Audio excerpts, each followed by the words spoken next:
Hello everyone, have a great day. Welcome back to my YouTube channel MP at Mogan Palani. I hope previous videos la உங்களுக்கு புரிஞ்சிருக்கும்னு நினைக்கிறேன், right? Last வீடியோவில் நம்ம chapter 5ஓட example solve பண்ணியிருந்தோம். அதில் நம்ம example 18 வரைக்கும் கம்ப்ளீட் பண்ணி முடிச்சிருந்தோம், ரைட்? இன்றைக்கி வீடியோவில் அதோட கண்டினியூஷன், தட் இஸ் எக்ஸாம்பிள் 19லாம் பார்ப்போம். அதுக்கு முன்னாடி நமக்கு ரிசல்ட். ஸோ 19 பார்க்கறதுக்கு முன்னாடி ரிசல்ட் ஆர் தியரம் அப்படின்னு இருக்கும். ஸோ ரிசல்ட் என்ன அப்படின்னா, suppose if F and G are real valued function. Real valued ஃபங்க்ஷன்னா என்ன அர்த்தம்? ஸோ அதோட டொமைன் வந்து ரியல் நம்பர்லேருந்து ரேஞ்சோ ரியல் நம்பருக்கு போகிற ஒரு ஃபங்க்ஷன். ஓகே, ஸோ இதுதான் ரியல் வேல்யூடு ஃபங்க்ஷன் அப்படின்னு சொல்கிறோம். சச் தட் எஃப் இந்த ஓக்கு மீனிங் என்ன அப்படின்னா composition, right? F composition C.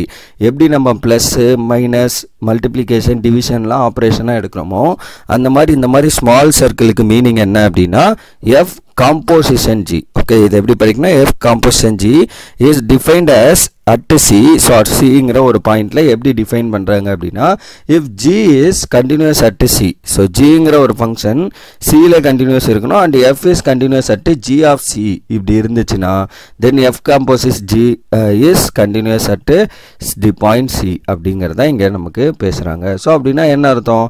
C ன்னு ஒரு பாயிண்ட்டை F composition G ல எப்படி பேசுறோம் அப்படிங்கிறது இப்போ நம்ம டயக்ராமேட்டிக் அப்ரோச்சா பார்ப்போம். ஸோ ஜஸ்ட்டு இது நம்மளோட ஒரு டொமைன் ஏன்னு வைங்க. ஸோ இது வந்து நம்மளோட டொமைன் ஏ. சிமிலர்லி இங்கே ஒரு கோடொமைன் பி. ஏக்கு இது கோடொமைன் பியாக இருக்குது.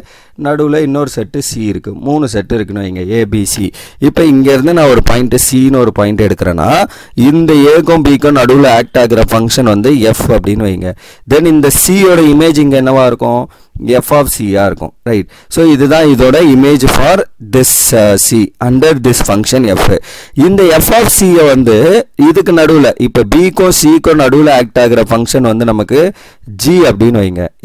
சிக்கும் பிக்கும் நடுவில் ஆக்ட் ஆகிற ஃபங்க்ஷன் ஜியா இருக்குன்னா அப்போ ஜியை பொறுத்த வரைக்கும் இந்த எஃப் ஆஃப் சி தான் அதோட டொமைன் என்ட்ரி. அதோட இமேஜ் என்னவா வரும்? ஜி ஆஃப் எஃப் ஆஃப் சின்னு வருமா? So G of F of சின்னு வரும். ஸோ இதோட ஃபைனல் அவுட்புட். ஸோ இதை தான் வந்து நம்ம என்ன சொல்கிறோம் அப்படின்னா காம்போசிஷன் ஆஃப் இந்த ஃபங்க்ஷன் எஃப்க்கு. ஓகே, அந்த இந்த எஃப்ஐ வந்து நம்ம எப்படி மாற்றிருக்கோம்? ஸோ சாரி, சியை வந்து எப்படி மாற்றிருக்கோம்? G of F of C அப்படின்னு மாற்றிருக்கோம்ல. ஸோ இதுதான் வந்து composition, that is G composition F or F composition G of X அப்படின்னு பேசுவோம். இதுதான் பேசிக்காக காம்போசிஷன் அப்படின்னா என்னன்றது. ஓகே, ஸோ எஃப்ஐ பொறுத்த வரைக்கும் சி வந்து domain entry, F of C வந்து அதோட இமேஜ். ஓகே, அடுத்து ஜியை பொறுத்த வரைக்கும் நமக்கு என்னது? ஜியை பொறுத்த வரைக்கும் எஃப் ஆஃப் சி வந்து டொமைன் என்ட்ரி, அங்கேருந்து ஜி ஆஃப் எஃப் ஆஃப் சிங்கிறது அதோட இமேஜ். ஓகே, இந்த ஜி ஆஃப் எஃப் ஆஃப் சியை தான் composition of this point C அப்படின்னு பேசுவோம். இதுதான் சிம்பிளாக காம்போசிஷன்னா என்னங்கிற கான்செப்ட். ஓகே, இப்போ இதை பேஸ் பண்ணி எக்ஸாம்பிள் சால்வ் பண்ணுவோம். நமக்கு ஒரு 2 எக்ஸாம்பிள் இருக்குது இந்த காம்போசிஷனை பேஸ் பண்ணி. அது ரெண்டையும் கம்ப்ளீட் பண்ணோம்னா இந்த எக்ஸாம்பிள்ஸ் வந்து ஓவர். அதுக்கப்புறம் நமக்கு எக்ஸசைஸ் தான் இருக்குது, ரைட்? ஸோ இப்போ எக்ஸாம்பிள் 19 என்ன அப்படின்னு பாருங்கள். Example 19, show that the function defined by F of X equal to sine of X square is continuous function. So இப்போ நம்ம சிம்பிளாக சைன் எக்ஸ் மட்டும் இருக்குது அப்படின்னா டேரெக்டாக அதை விட்டுருக்கலாம். சைன் ஆஃப் எக்ஸ் டீட்டா பிளேஸில் நமக்கு எக்ஸ் ஸ்கொயர்னு இருக்கு பாருங்கள். அப்போ இங்கே தான் நம்ம அந்த காம்போசிஷன் கான்செப்டை யூஸ் பண்ண போகிறோம், right? Solution, since the function is defined for every real number. ஏன்னா இது வந்து trigonometric function as well as அந்த தீட்டா பிளேஸ்லேயும் நமக்கு எக்ஸ் ஸ்கொயர் தான் இருக்குது. அப்போ எல்லா ரியல் நம்பருக்கும் இட் இஸ் டிஃபைன்ட். ஓகே, எந்த வித பிரேக்கேஜ் எதுவுமே இல்லை. ஸோ எல்லா ரியல் நம்பருக்கும் defined. So let F be the composition of G composition H. So G and ஹெச்ங்கிற 2 ஃபங்க்ஷனுக்கு எஃப் வந்து காம்போசிஷனாக இருக்குது அப்படின்னா 2 function G and H, where G of X எப்படி நம்ம கன்சிடர் பண்ணுறோம் அப்படின்னா சைன் எக்ஸ் அப்படின்னு எடுக்கிறோம். அண்ட் ஹெச் ஆஃப் எக்ஸ் எப்படி எடுக்கிறோம்னா எக்ஸ் ஸ்கொயர். எங்கேருந்து இதை ஸ்ப்ளிட் பண்ணுறோம் அப்படின்னா, ஸோ நம்மளோட கிவன் எஃப் ஆஃப் எக்ஸ் இருக்குல்ல, இதில் வந்து சைன் ஆஃப் தீட்டா அந்த டேர்மை மட்டும் ஜி ஆகும், அந்த தீட்டா பிளேஸில் இருக்க எக்ஸ் ஸ்கொயரை ஹெச் ஆகும் நம்ம கன்சிடர் பண்ணுறோம். அவ்வளோதான், அதுதான் இங்கே நம்ம சொல்லியிருக்கோம். Since both G and H are continuous function. அப்படியா இல்லையா? ஸோ ஏன்னா ஜி வந்து நமக்கு என்னது? Sine X. சைன் எக்ஸுங்கிறது ட்ரிக்னாமெட்ரிக் ஃபங்க்ஷன். ட்ரிக்னாமெட்ரிக் ஃபங்க்ஷன்லாம் கண்டினியூஸ் லாஸ்ட் வீடியோஸில் தான் நம்ம பார்த்தோம். அதே மாதிரி ஹெச் ஆஃப் எக்ஸ் வந்து நமக்கு என்னது? X square. X square is a polynomial function. அப்போ இது தனியாக கண்டினியூஸ், இது தனியாக கண்டினியூஸ். அப்போ நமக்கு என்ன தெரியும்? G composition H is also continuous. அப்போ g of h of x வந்து நமக்கு கண்டினியூஸாக இருக்கும். therefore f is continuous function. அவ்வளோதான்.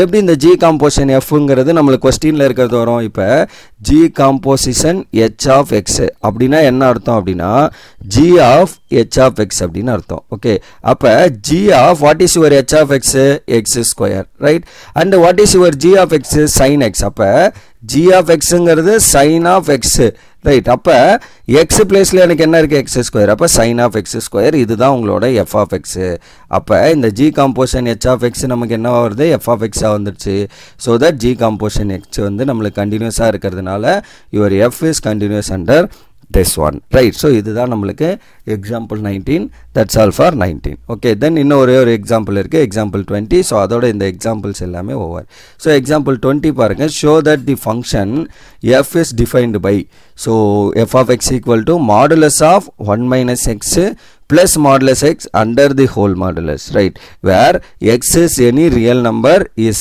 a continuous function அப்படிங்கிறது உங்களுக்கு கேள்வி சோ அப்ப இந்த ஃபங்க்ஷன் f of x கண்டினியூஸா இப்ப பாருங்க உள்ள ஒரு ஃபங்க்ஷன் இருக்கு மாடுலஸ்ல ஒரு ஃபங்க்ஷன் இருக்கு அப்ப இத நம்ம ரெண்டா பிரிக்க போறோம் அதனால சொல்யூஷன்ல என்ன பண்றோம் let g be a function அதை எப்படி டிஃபைன் பண்றாங்க அப்படினா இன்சைட்ல இருக்குது அந்த மாடுலஸ்க்கு உள்ள இருக்க ஃபங்க்ஷனை மட்டும் நம்ம என்ன பண்றோம் g அப்படினு எடுத்துக்கறோம் அதாவது 1 minus x plus modulus x இத மட்டும் நம்ம g ஆ எடுத்துக்கறோம் and h is a function h of x எப்படி டிஃபைன் பண்றோம் modulus x ஏனா g h of g of x அப்படினு எழுதுறப்ப மாடுலஸ் குள்ள இந்த function எழுதிரோம் for all real number x அப்படினு எடுத்துக்கறோம் then what is your h composition g of x or g composition h of x எப்படி எடுத்தாலும் you will get the same அப்ப h composition g of x னா என்ன அர்த்தம் h of g of x then h of what is your g of x question நம்ம மேல என்னவா எடுத்துறோம் 1 minus x plus modulus x அப்ப h of 1 minus x plus modulus x அப்ப h of x னா நம்ம என்ன எடுத்துறோம் modulus of x இங்க என்ன வேல்யூ இருக்கோ அத modulus குள்ள எழுதிரோம்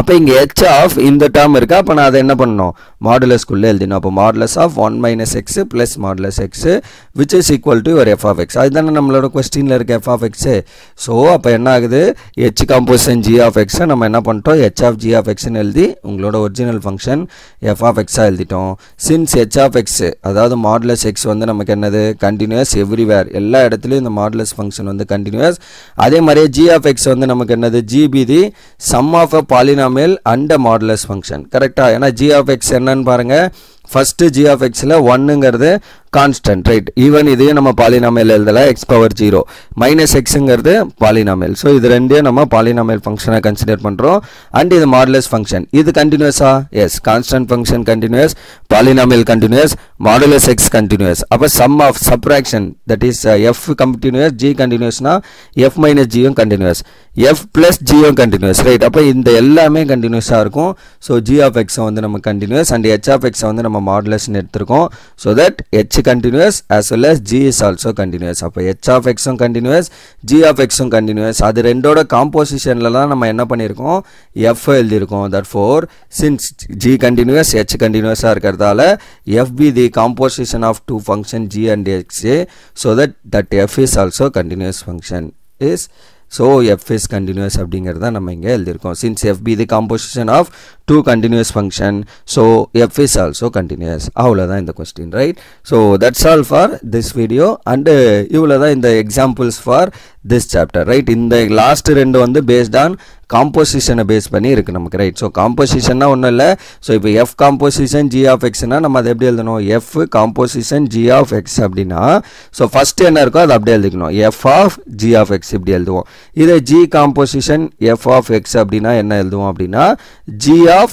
f of x அப்படினு எழுதுவோம் right இதே மாதிரி தான் நம்ம h composition g னாலும் என்ன வரும் h composition g of x னா h of g of x and g composition h of x அப்படினாலும் என்ன வரும் g composition h so அதுதான் நம்ம இப்போ இங்க क्वेश्चनல பார்த்தது அத நான் இங்க டிஃபைன் பண்றேன் g composition h of x னா g of h of x so இங்க எந்த வேரியபிள் ஃபர்ஸ்ட் எந்த ஃபங்க்ஷன் ஃபர்ஸ்ட் இருக்கோ அந்த ஃபங்க்ஷனை இங்க அவுட் சைடுல எழுதிட்டு எழுதுனீங்கன்னா this is your composition right so that's all for this video and upcoming problem that is இத பேஸ் பண்ணி எக்ஸர்சைஸ்ல இருக்க ப்ராப்ளம்ஸ் எல்லாம் வந்து நம்ம upcoming வீடியோல பாப்போம் right so that's all for this video remaining things we'll see in the next video thank you we'll see in the next video